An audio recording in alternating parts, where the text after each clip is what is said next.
Class of 1984 is a movie from 1982 about a new teacher at an inner-city high school overrun by gang activity. The new teacher is Andrew Norris, who's replacing a teacher who supposedly fell down the stairs by accident. So things are not good at Abraham Lincoln High School. We've got a principal who can't wait to get to his board position. Faculty who hate their jobs. Bunch of security guards running all over the place, kids running all over them. He's played by Perry King, who is an actor that I had never heard of, but he does a really good job in this movie. And apparently he was the only considered choice for this role. At the end of his first day, he finds that someone has spray painted his car, and they managed to commit both a spelling and a grammar error in a 2-word sentence. His real only friend is played by Roddy McDowell, who knows the ropes of this school. There's a decent amount of effort put in this movie. The opening song is an original song by Alice Cooper. That the dream just might come true. This movie also stars Michael J. Fox in a very early role and at his absolute dorkiest. Yeah, in my notes I said he looks like the textbook definition of a dweeb. Right. And because it's so early in his career, he's just credited as Michael Fox. Because this was right before he got his name out there with Family Ties. I like the way there are surveillance cameras all over the school, and they go directly to the principal's office. But kids are doing illegal stuff all over the place and misbehaving in every possible way, and they talk about how they need proof. You would think they would have tons of proof, but they never seem to notice anything. Everything about the production design is really good in this movie. It feels like completely real locations, real people, even though the students are obviously too old in a lot of cases. But that's also kind of plausible because they probably got held back a lot. I like how there's graffiti literally on every wall.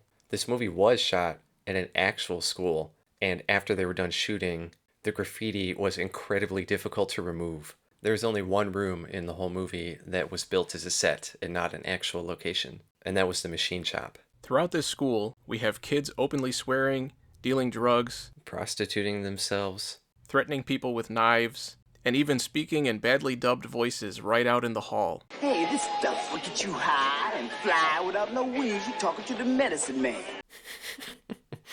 They even take up 2 spaces when they're parking. I was like, fucking asshole. Some of their antics made me laugh, though. Brought back memories.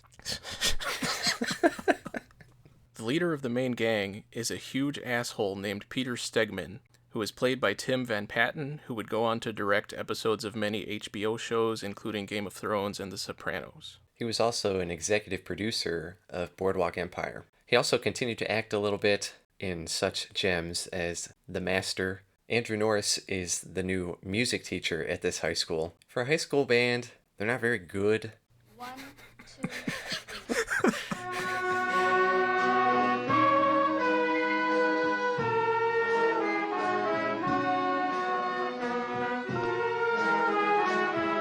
But Mr. Norris seems to have a genuine passion for his career. Can't leave my job. I am worth something as a teacher. There are kids at that school who need me. I mean, he wants the kids to learn. He's interested in getting to know them. He wants to accomplish stuff. Unlike Roddy McDowell, whose apathy is pretty funny. Are you afraid that I might sully the reputation of Lincoln High by my drinking on duty?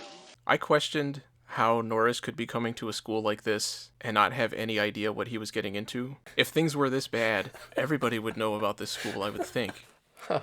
Well, speaking from past experience, that is realistic in some places. Gang's made up of 5 people. The movie does a really good job of making all the gang members unique and have distinct personalities. They're drug-dealing, neo-Nazi pieces of shit. They do a great job of making us hate them.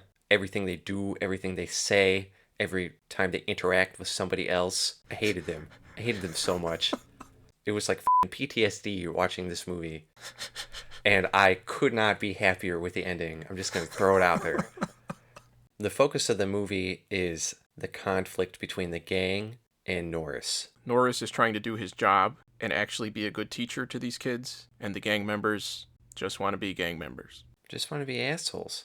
Yeah. I had not seen this movie before now, and from a lot of it, I wasn't sure what kind of movie it was trying to be. Yes, I agree with that. There were some points where I felt like it was trying to be Mr. Norris was going to make a difference in the school and turn things around. And then there were other points where it felt like the gang members were going to redeem themselves somehow. and then other times it felt like a horror movie. At some points, I felt like it was kind of turning into a typical goofy 80s Animal House type thing, and the gang would just do all these goofy hijinks and would frustrate everybody, but it would be funny. Yeah, I kind of expected that early on. Especially when you told me about the movie and I just looked at a quick synopsis. And that's part of why I was surprised so many times during the movie, because when it does go to certain lengths, it seems extreme compared to what has happened before. It was all over the place, and it felt like the movie was kind of conflicted with itself to what kind of movie it was trying to be, because certain plot points don't go anywhere, but they seem like they're really important.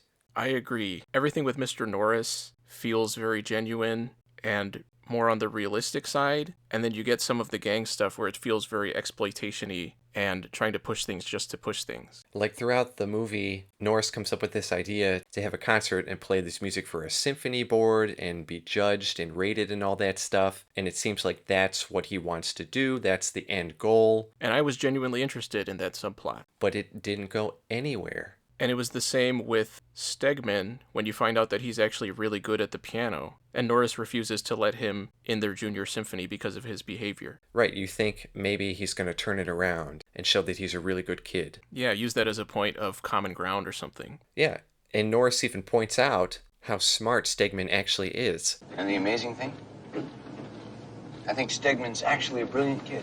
Like at times it felt like it was maybe going for a stand and deliver type vibe, but then they'll do something like blow up a car, you know? Or murder a bunch of animals. Or somebody. There were at least 3 times while I was watching this movie where I said, that's not going to happen. The movie's not going to go that far. And then it did, and I was always surprised. Right. I'm going to make a note. When Stegman was playing the piano, he really was playing it, but it was not that impressive. It was supposed to be impressive, and all the kids are like, wow, and the music teacher's like, wow. It was whatever. I think it was impressive in context, given the kind of kid that he was. Right, but in real life, whatever. Sorry, I forgot you have such high standards. The entire time I was watching this movie, and especially toward the end, I was trying to figure out if it had some kind of message, or if it was trying to bring up some kind of important point. I thought maybe it was showing how authority figures in schools are not taking enough disciplinary action, or what happens when kids don't have strong authority figures watching over them, but I couldn't figure anything out by the time it was over. By the end, it just devolves into pure exploitation, I felt. Agreed. The last maybe 20% of this movie basically feels like watching a shortened version of Death Wish. I think part of it is because the movie would start to go in one direction and then veered in a totally different one. Those dead animals were real, by the way. Roddy McDowell probably brought those from home. And at the end, there was a scene filmed where Stegman was going to go along the redemption path, but some of the people behind the making of the movie said, no, he's been such a dick this whole time. He needs to get his. Where did you read that? I was doing a bunch of research on this movie. Okay, apparently I should have done more. There's a scene where the gang members are holding auditions for new members, and there's a whole line of people outside waiting to get their turn, including a 25-year-old, 14-year-old. How old are you? 14. Yeah, okay. I'm 9 years old. I was hoping they would add a new member and that it would give us kind of a different perspective on the gang, but they don't actually bring anybody else in. Roddy McDowell kind of goes with the flow, but he does snap eventually, and he tries to run down students with his car. He brandishes a gun in the classroom and holds all the students hostage. Sometimes you gotta force kids to learn. His acting style makes the characters he plays very unique. I mean, he definitely has good screen presence. Yeah, there's a reason he's memorable. I thought at the beginning that he was going to turn out to be like the hidden antagonist, because every time Norris wants to take some action against the gang, he always dissuades him. If you want to survive around here, you have got to learn to look the other way. I thought he was going to turn out to be like the head honcho, the real drug dealer, you know? I never thought about that, but I could see that. Because he did it 2 or 3 times. That's true. Now, come on now, Andrew. Cool it. School is out. I just want to see what's going on. At one point, Norris walks in on the gang doing a drug deal in the bathroom. He looks around and finds a drug baggie in one of the urinals, and he just picks it up with his hand. Then he takes them to the principal, and the principal holds it in his hand. Did he tell him where he picked it up from? The principal refuses to press charges because they were not caught in the act, which kind of makes sense, but it shouldn't be that hard to catch them in the act. I felt like that was the point where the movie really failed to get the point across. Because to me, it felt like that was supposed to be funny. It was supposed to be a tongue-in-cheek joke, the way they keep referring to, well, nobody saw it or nobody caught him in the act. Because later at the police station, when the detective is reading off the kid's rap sheet, it's ridiculous. Drug pushing, prostitution rackets, a rape, and the girl backed out of being a witness in the last minute. And the police explanation of, Stegman is under 18 years old. All the kids that you want to ID are under 18. Besides that, they can get 27 other kids out there to alibi for him in a minute. These kids know all the loopholes. You throw them in one door, they're out another within 5 minutes. is such bullshit, and they play it so straight. I felt like the people making the movie were trying to make it not seem funny, but then at the end, when the shit hits the fan, there's that text that comes up, which shows that it was supposed to be a joke, but I never felt like it was supposed to be a joke until that moment. Do you agree? I did think it was supposed to be kind of amusing in a way. I don't know if I'd go so far as to call it a joke. Because they bring it up time and time again. Yeah. So they want you to keep focusing on that. I saw it almost as showing that the failures of the justice system go both ways. That they can lead to more injustice, but they can also lead to resolution. But see, I think you're reading way too deep into it. Because this movie, it just seemed to me like it was supposed to be funny. Like you're supposed to chuckle and be like, those kids. Yeah, well, that's the thing is there were so many times where I wasn't sure exactly how I was supposed to be taking things. And there were times when I did think it was funny, but I didn't know if I was supposed to think it was funny. I think you pulling that whole message out of it was unintentional. And looking at the director and the writers and the other stuff they've done kind of confirms to me that there was no message intended with this one. After watching the sequel, Class of 1999, I now do agree with that, but I didn't realize that while I was watching the movie. And I probably did read things into it that weren't intended. But I think the movie would have been better if it had tried to go for something deeper, because at the end it ends up feeling kind of empty. True. Which is not to say that it's not entertaining and enjoyable. It sounds weird to talk about some of the stuff in this movie as being enjoyable. But as a whole, I did really like this movie. So this subplot that ends up not going anywhere, of the band getting ready for this big concert, they make a ton of improvement over the course of however many months it's been. Unrealistic, in my opinion. I disagree, because you do see that some of the kids really do want to be there. It actually seems like a lot of them really want to be there, like maybe it's an elective course. And I got the impression that it was their previous teacher that wasn't really giving them the opportunity to really do anything with it. But she conducts the class. Did you conduct this class? Shit, we learned more from her than we ever did from old Bad Breath Goldstein. Yeah, that's you reading into it again. How'd you feel about the pacing of the whole thing?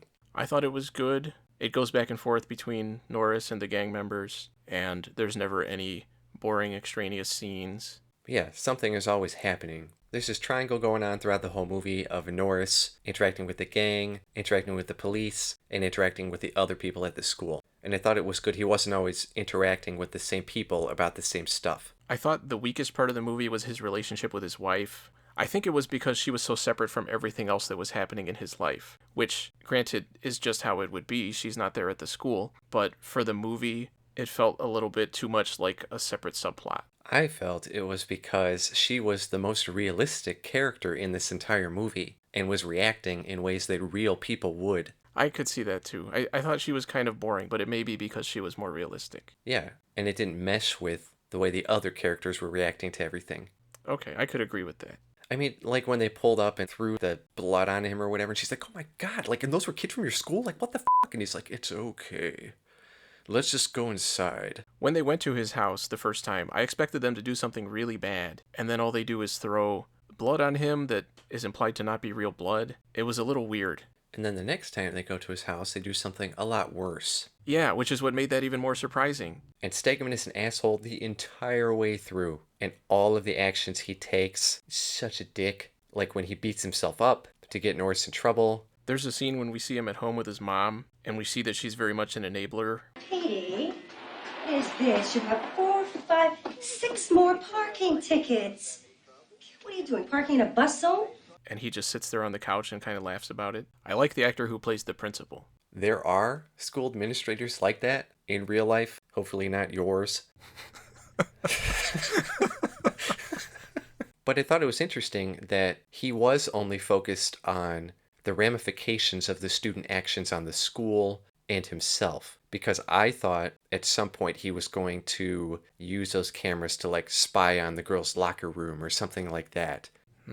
But he was very one-dimensional in terms of how he approached everything. I thought that was interesting, considering how ridiculous some of the other characters in this movie are. There is a point where Norris's actions in dealing with the gang members go from being understandable to, wow, you're being an idiot, and there is no way you can actually act like this and have things turn out okay. I would wonder if the writers or the producers or the director at some point was a teacher and was kind of getting out their inner frustrations through this movie. I could easily believe that. And eventually, the conflict between the gang and Norris just spirals out of control and goes completely over the top. But it was very enjoyable. It was very cathartic. Right. Because throughout this whole thing, you just want these gang members to get what's coming to them. There were a couple writers on this movie. At one point, Barry Schneider, one of the screenwriters, had his name removed because he was unhappy with how this movie turned out. Yeah, the guy who wrote Deadly Force didn't want his name on this movie, the one that was actually successful and became a cult classic. Deadly Force. When nothing else will do. Which makes it sound like it's like a shit movie, you know, it's like, there's nothing to watch. The story by credit to this movie goes to Tom Holland, who directed the original Child's Play and wrote and directed the original Fright Night, which also starred Roddy McDowall. The director's Mark L. Lester, who also directed Firestarter, Commando, Showdown in Little Tokyo, and eventually ended up directing shit like Poseidon Rex. Someone out there did kill those men, and if it wasn't you, then we should be worried about who or what. Mark L. Lester said the film was inspired by several true stories of school violence he read about, but I wonder how much of that is actually true. Right. The start of the movie says it's unfortunately based on true events, and I was skeptical right from the beginning, but that was part of what made me wonder if there was a message. The sequel, Class of 1999, was also directed by Mark Lester. That movie goes very far in the sci-fi direction, with cyborg teachers killing students in the school, and at the end it basically turns into the Terminator. There is no way anybody could ever read a message into that movie, and while that one is also enjoyable for its own reasons, I liked Class of 1984 a lot more. Even though there were choices made in the making of this movie that were questionable, and its tone isn't completely consistent, it's a very enjoyable, entertaining movie. I liked it. It was not what I was expecting. I guess I wasn't prepared for how crazy it was going to get, but I did find it entertaining. You know, I'm trying to expand my horizons, get into more sophisticated cinema. Good place to start.